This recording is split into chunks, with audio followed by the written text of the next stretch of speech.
sabotage. Open up, open up.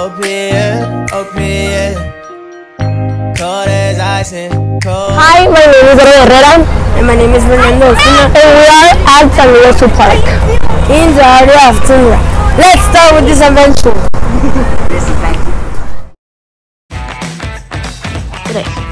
In physical geography, tundra is an area where the tree growth is inhibited by low temperatures and short growing seasons. There are three types of tundra: Arctic tundra, Antarctic tundra, and Alpine tundra. In all of these types, the dominant vegetation is grasses, mosses, and lichens. Trees grow in some of the tundra.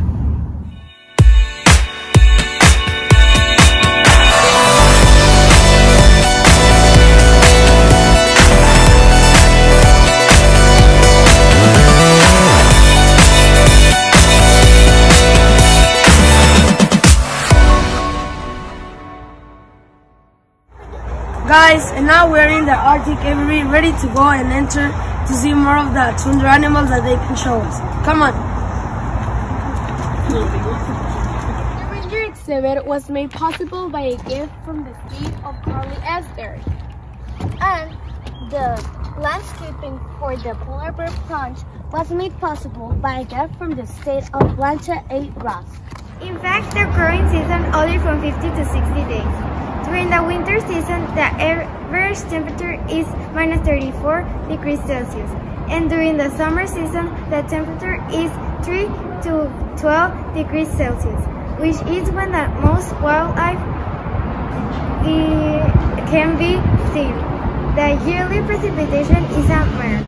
What's your job in this area? So my job is to teach people about the international conservation research that the zoo runs in 52 countries all over the world. So we'll stop guests, we'll talk to them about different projects, and see if they want to help us by becoming wildlife heroes. How different is it to take care of animals in this area as in other ones? Well, when it comes to the animals in this specific area, the most difficult is likely the polar bear.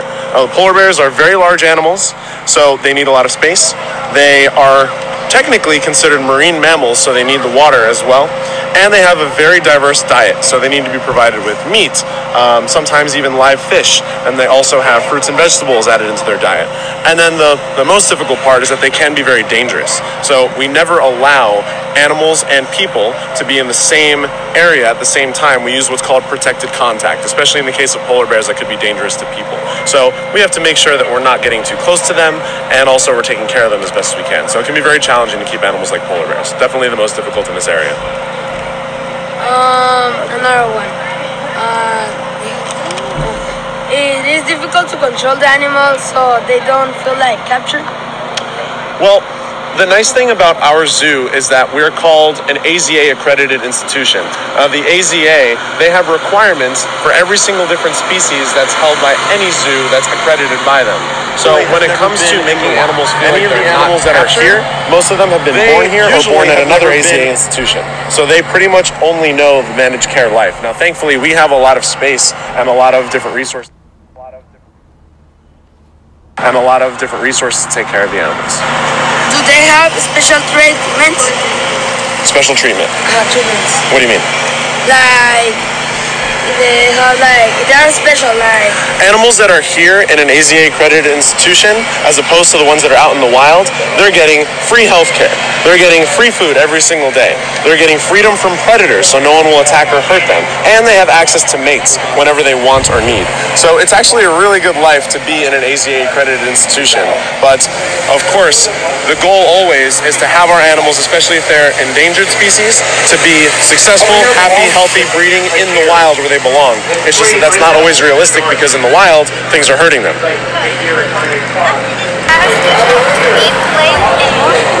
Yes, every animal is going to have a different schedule, and sometimes the same animal will have different schedules depending on the day. So let's take the polar bears, for example. Some of them, they might choose to be out in the exhibit, or they might choose to be out in their back in their bedrooms. So they get to choose kind of their own schedule as far as where they go.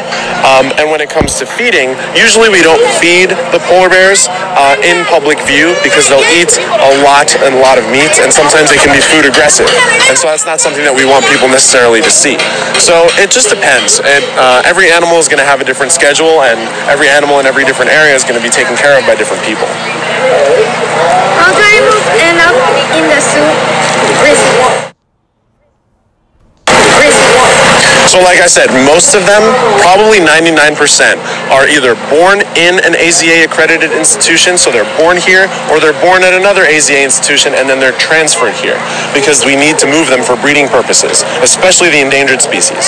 If there are animals that there aren't that very many of left in the world, we need to make sure that we can breed them as much as possible, that way their species doesn't go extinct. So that's why we move them from place to place. When you hear about somebody taking an animal from the wild and bringing it into managed care, usually...